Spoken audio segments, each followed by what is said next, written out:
Good morning, children.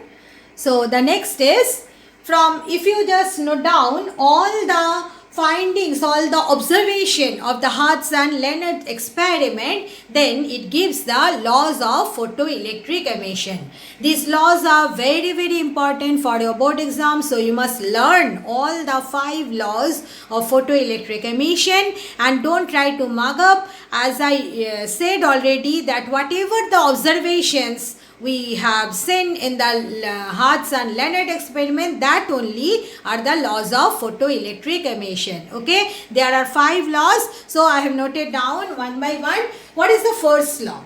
The rate of emission of photoelectrons from the surface of a metal varies directly as the intensity of the incident light falling on the surface. So just here I am just drawing the graph. You just try to remember, if you draw intensity versus current graph. What was the intensity versus current graph? It was a straight line passing through the origin. What does it mean? That rate of photoelectric emission is directly proportional to the intensity of the incident light. So that observation is nothing but the first law of photoelectric emission. Alright, this graph please do not draw. This is for your understanding. I have drawn. So what is the first law? The rate of emission of photoelectrons from the surface of a metal varies directly, or you can write varies directly proportional to the intensity of the incident light falling on the surface. Then what is the second law? That maximum kinetic energy of the emitted photoelectrons is independent of the intensity of the incident light. Alright. Now, how you are getting that finding? You can remember that maximum kinetic energy EK is given by, what is the relation? EK is equal to E into V naught. V naught is the stopping potential. Stopping potential depends on what? Stopping potential depends on the frequency of the incident light, not on the intensity of the incident light. So that finding is the second law, that maximum kinetic energy of the emitted photoelectrons is independent of the intensity of the incident light. Alright. Third one.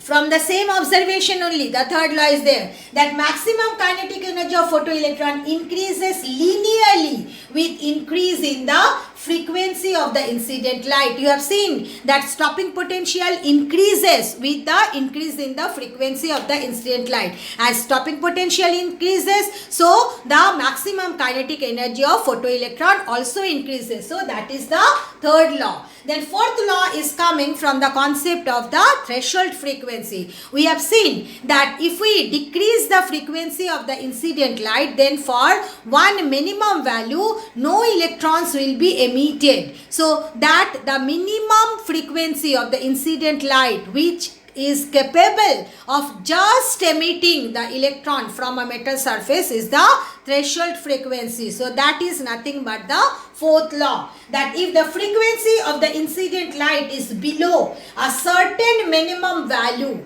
then no photoelectron is emitted from the metal. So this lowest frequency, known as the threshold frequency, is different for different metals. Okay, so these are all 4 laws of photoelectric emission. The fifth one I am just writing. Now the fifth law of photoelectric emission is that there is no time lag between the incidence of the light and the emission of photoelectron. What does it mean? The moment the light is falling on the metal, that moment only electrons are coming out. Okay. Now, if you consider all these 5 laws of photoelectric emission, then you cannot explain all these laws considering light as a wave. Means, what are the failure of the wave theory? That I will discuss one by one. That failure of wave theory, that directly you just try to understand from the lecture, and then you don't have to note it down. You can just read it from the book directly. Understand it. Okay. What are the failure of the wave theory? Why the wave theory are unable to explain all the experimental observation and all the laws of photoelectric emission. Okay, one by one I am discussing. Now, the first failure. If you consider an electromagnetic wave according to wave theory, energy carried by an light wave, it depends on the intensity of the light, and it is uniformly distributed across the different wave fronts. You know that according to wave theory, what we consider, the wave is a collection of wave front, and how much energy the wave is carrying, it is depending on the intensity of the wave. More the intensity of the light, more the intensity of the wave, more will be the energy carried by it. Okay. If this is the concept of wave theory, then you see how it is unable to explain the law. If when the wave front, it is falling on the metal plate, it is just transferring its energy uniformly to all the electrons, isn't it? So you see, all the electrons, they are getting the energy from the wave front, and the energy depends on the intensity of the light. So the energy of the emitted photoelectron, it should depend on the intensity of the light, yes or not? But what we have seen in the laws of photoelectric emission, I hope you can remember that energy of the electron emitted, it depends on the stopping potential. Stopping potential depends on the frequency of the light, but stopping potential does not depend on the intensity of the light. Alright, so according to wave theory, kinetic energy of the photoelectron emitted should depend and should vary linearly with the intensity of light. But observation is different, that kinetic energy is independent of the intensity of light. Okay, kinetic energy depends on the frequency of light. So that is the first failure of the wave.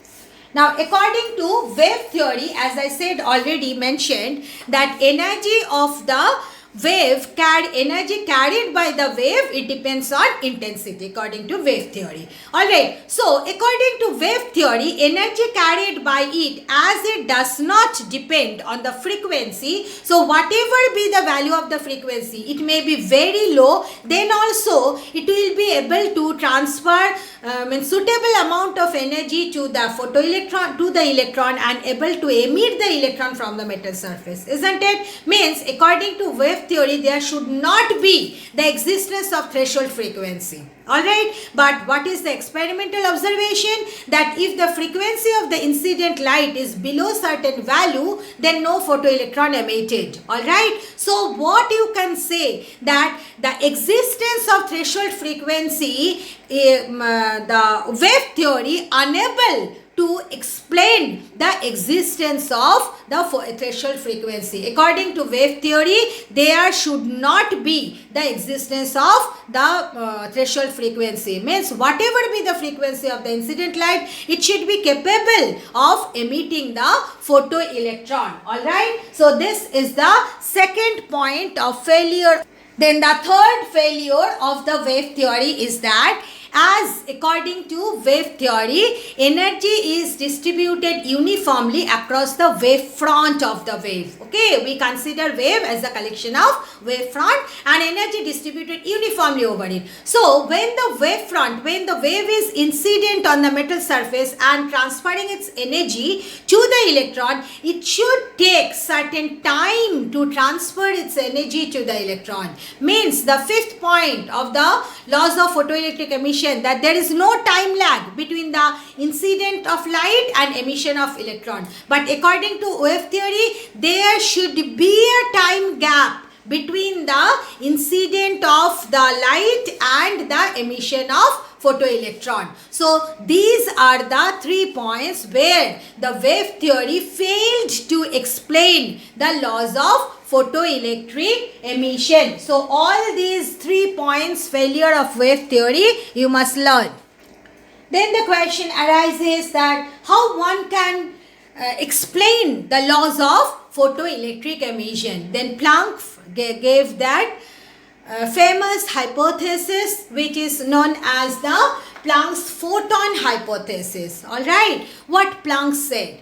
Planck said that if one wants to explain the laws of photoelectric emission, then you have to consider light as a collection of energy packets. That energy packets he termed as photons. Means instead of considering light as a wave, you have to consider the particle nature of light. Okay, so light has a dual property. That light has a wave property also, light has a particle property also, particle nature also. Light has dual nature, wave nature also, particle nature also. So light has particle nature. This concept was given first by Planck. Alright, and it is a very famous and interesting concept in physics. So what Planck said, that light is a collection of packets of energies, or light is a collection of particles called as photons. Alright, and what are photons? Nothing but as a bundle of energy. Alright,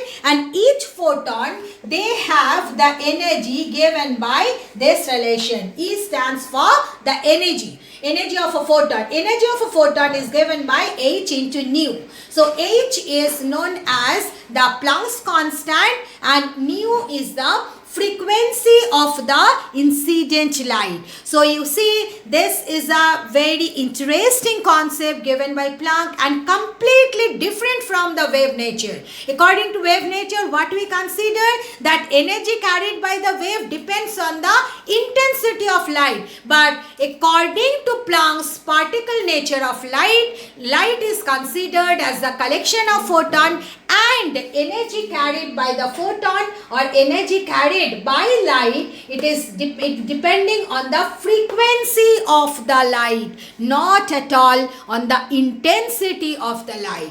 And according to Planck's quantization of radiation, Planck said quantization of radiation means radiation, it has certain minimum amount of energy, and that minimum energy is equal to energy of each photon. Alright, and which is given by E is equal to h into nu. Now h is a constant. Already you know this, in the dimension analysis chapter you have learnt about h. H is Planck's constant. And what is the value of h? H is given by 6.6 into 10 to the power minus 34 joule second. Alright. And according to Planck's quantization of radiation, intensity of light gives you how many photons are present in it. Alright. So if you increase the intensity of light, then what will happen? The number of photons present in the light, that will increase. So I repeat, that energy according to Planck's quantization theory, what we can say, that energy carried by a light, it depends on the frequency of the photon, frequency of the light. Okay, but intensity determines what? Intensity determines how many photons are present within it. Alright, so according to Planck's quantization theory, one can write E is equal to h nu. Very famous relation in physics. So this is the relation you have to understand. Then applying the Planck's quantization theory, Einstein first explained the laws of photoelectric emission. So that we will learn now. Now how Einstein explained the laws of photoelectric emission, understand that. Now before that, you have to consider what the internal structure of a metal. You know that metals are having free electrons. Alright. So free electron in which sense? The electrons can roam freely within the metal surface, but electrons cannot come out from the metal surface. Why electrons cannot come out from the metal surface? Because there is a potential barrier across the metal surface. Just you consider that some of you want to just go out from your school campus, but you cannot do that. Why? Because there is a wall surrounding your school campus, isn't it? So if you want to go out from the school campus, so as if you are the free electrons, so you can roam freely within your school campus, but if you want to go out from the campus, what you have to do? Either you have to jump the barrier, means any way you can break it, open the gate, anyway, what you have to do? do? You have to cross the wall. Then only you can go out of the campus. Just like the free electrons, as there is a potential barrier across the metal surface. So if the electrons, they want to come out from the metal surface, certain minimum amount of energy the electrons are needed to go out, so that they can jump the potential barrier, break the potential barrier, and can come out from the metal surface. Alright, so that minimum energy needed by the electron to come out from a metal is known as work function of the metal. Okay, this is a very important concept, that whenever emission of electron takes out from the metal, you have to understand that electrons, when they are coming out from the metal, then they need the minimum amount of energy just to come out from the metal. Alright, now how Einstein explained the laws of photoelectric emission. So just understand it. When the light is falling, okay, light is having the photons. Photons are having the energy h nu. Okay, so when the light is falling on the metal surface, what the photons are doing? Photons are colliding with the electron. Okay, so when the photons are colliding with the electron, what it is doing? It is completely lost. Photon is completely lost, and it is transferring its energy to the electron. So you see, if you consider that nu be the frequency of the incident light, then what is the energy the electron is getting? Electron is getting the energy h nu. Alright, now after getting this energy, what it will do? It will utilize a part of it to come out from the metal surface. Alright, so you can write work function, generally we denote it by W, or sometimes in some book, in your book what they have used? Yes, they have used the term W. W is the work function. In some cases, some book they use the phi also. For work function they use the this one, the letter phi also. So remember that W is the work function. So you see, after this is the energy received by the electron, then it is utilizing this energy just to cross the potential barrier, just to come out from the potential barrier. Then with the rest of the energy, what it will do? With the rest of the energy, it will run, it will move. So rest of the energy will be the kinetic energy of the electron. So that we can write Ek. Is that clear? So this is the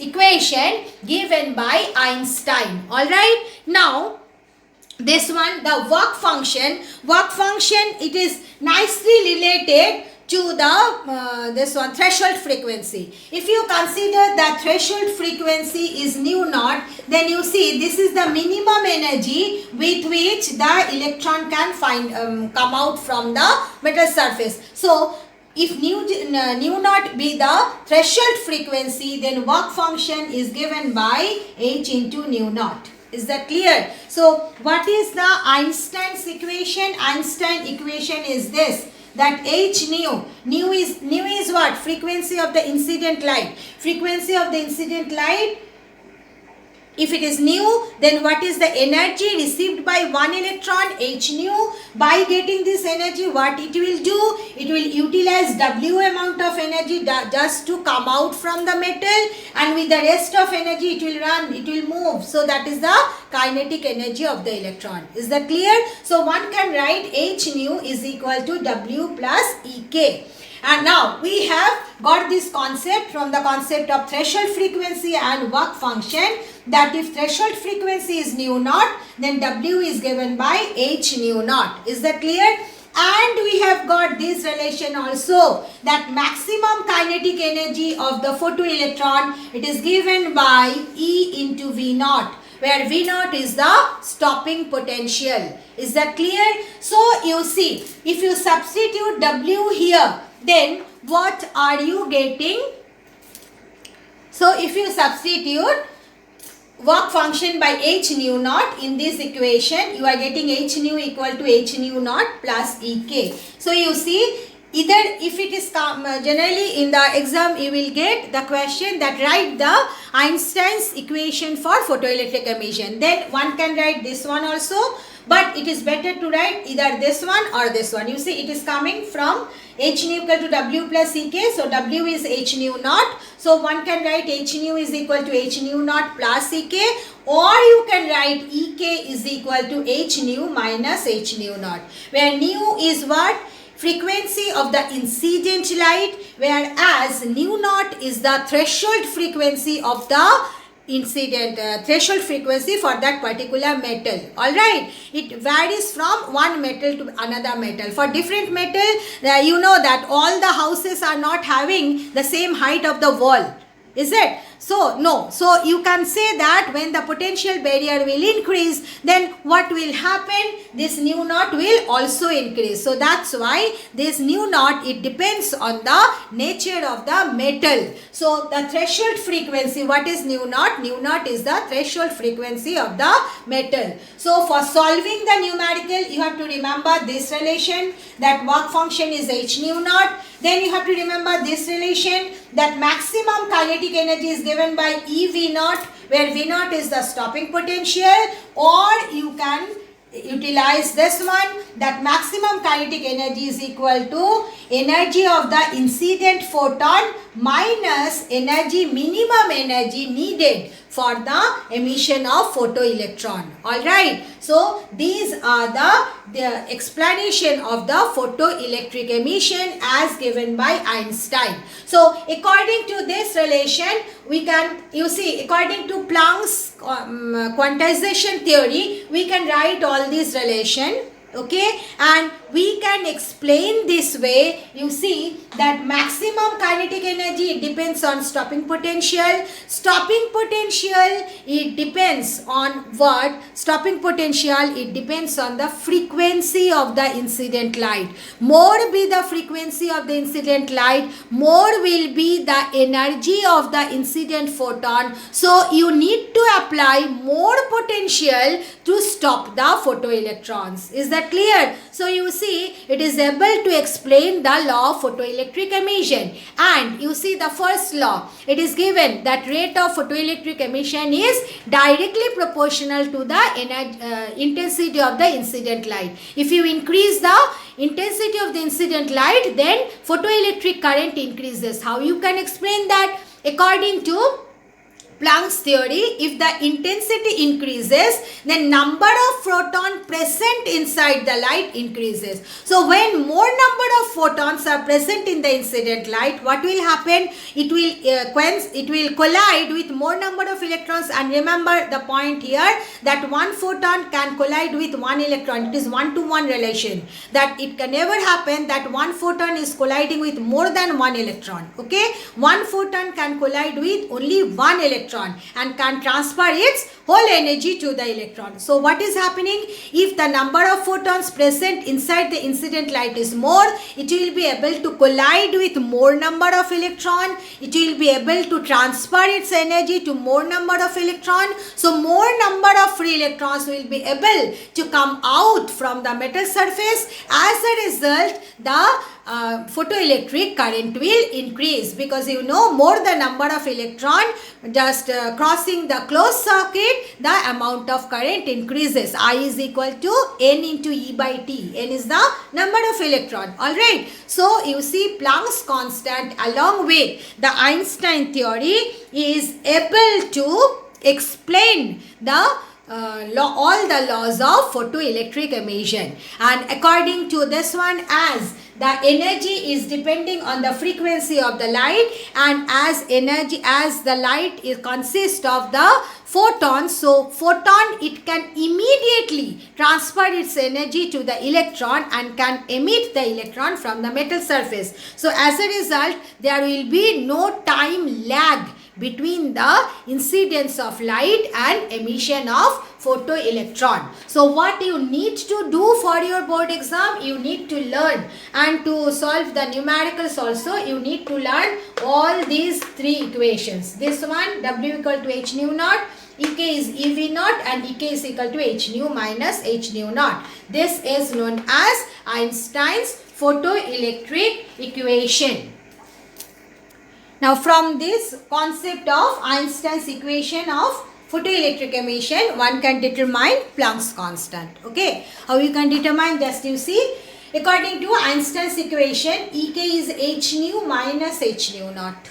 Okay, this is the equation given by Einstein. Now, already this graph we plotted, and I told you that if you plot Ek versus nu graph, then it will be a straight line having negative y-intercept. Alright, so how you can get this? Apply the concept of mathematics. According to the concept of mathematics, what is the equation of a straight line? It is given by y equal to mx plus c. I hope you can remember.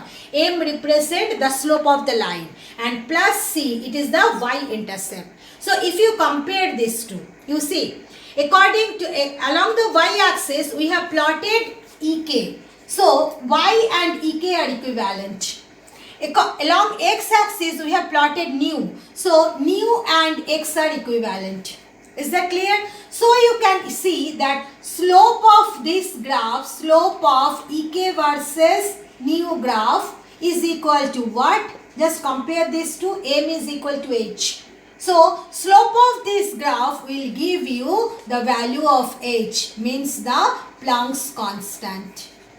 Is that clear? So you know how to calculate the slope. So if you calculate the slope of the graph, that will give you the Planck's constant. Is that clear? Now compare these two equations. Look at it. C is equal to minus h nu naught. C is minus h nu naught. Minus sign indicates what? It is having a negative intercept, y-intercept. So look at the graph. We have got it, a negative y-intercept. So if you name it as A, B, C, then you see OC, not C, I am writing it D because here already I have used the letter C. So you see OD is equal to h nu naught. Is that clear? Means the y-intercept, it is given by h nu naught. Then what is nu naught? Nu naught will be the frequency at this point, at the point A. Because you see, for this point, the kinetic energy of the photoelectron is 0.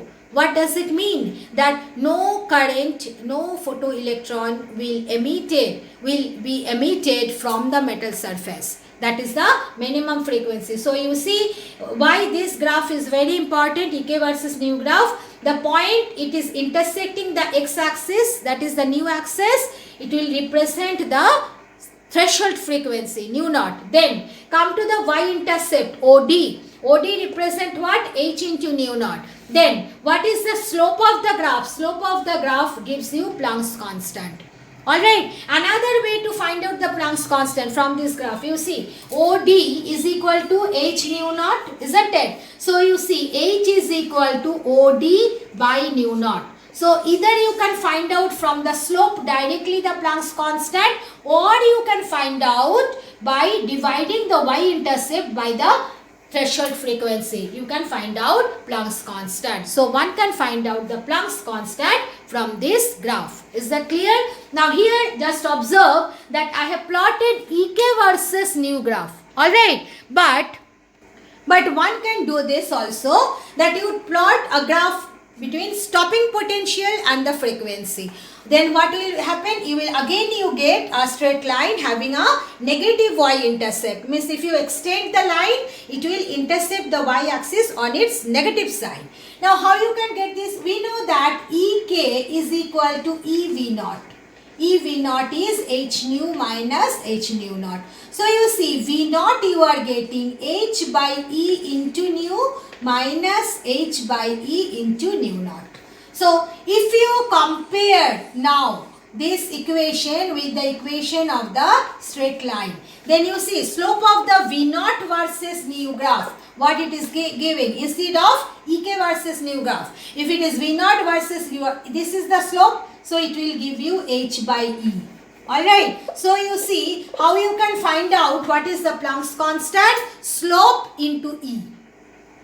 Alright, for this graph, instead of plotting Ek versus nu graph, if you plot stopping potential versus nu graph, then how you can find out the Planck's constant from the slope? Planck's constant is equal to slope into E. Now look at the y-intercept. Y-intercept is h nu E naught by E. Is that clear? So you see what will be H? It will be OD into E by nu naught. What it will be? H will be OD into E by nu naught. So either from EK versus nu graph or from V naught versus nu graph, one can find out experimentally the value of the Planck's constant. This topic also important for your board exam. Rather, the photoelectric effect, it is a very small chapter. So all the topics discussed, they are new and important for your board exam. Now, what is the energy of a photon? Now, you see, according to Einstein's relation, mass energy equivalence, you know, energy is given by mc square. Alright. So, you see, and according to Planck's quantization theory, you can write E is equal to h nu. So, what is the energy of a photon? You can write energy of a photon is either E is equal to h nu.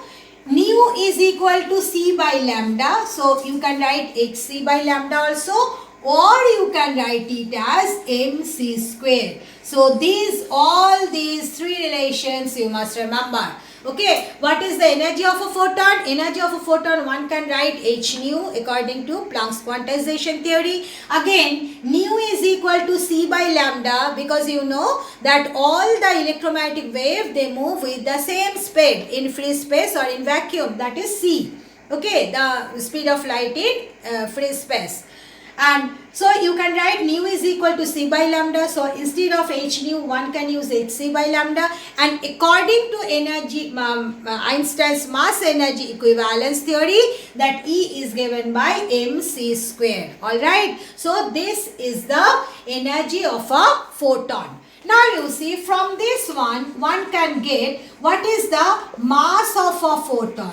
You see, mass of a photon, from these two relation, you can write m is equal to c cancelled, isn't it? So, you are getting m is equal to h by c into lambda. So, what you can write? What is the mass of a photon?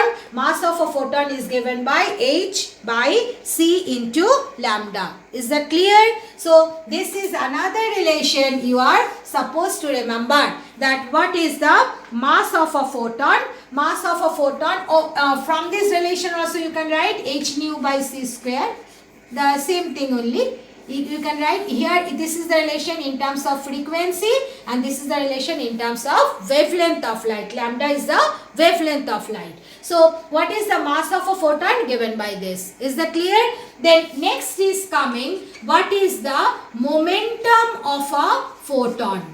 Alright. Now, you know, photon, it is the part of a light, and what is the velocity of light? Given by c. So you see, you can write what is the momentum of a photon. You can write m into c. So m into c means if you multiply it by c, it is becoming h by lambda. Is that clear?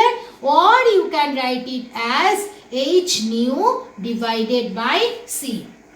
Is that clear? So you can write what is the momentum of a photon. Momentum of a photon is given by these relations. So these three relations are very important for your exam, for solving the numerical. So you must learn, practice and remember it. That's all about the theory part of the photoelectric effect chapter. Thank you, girls.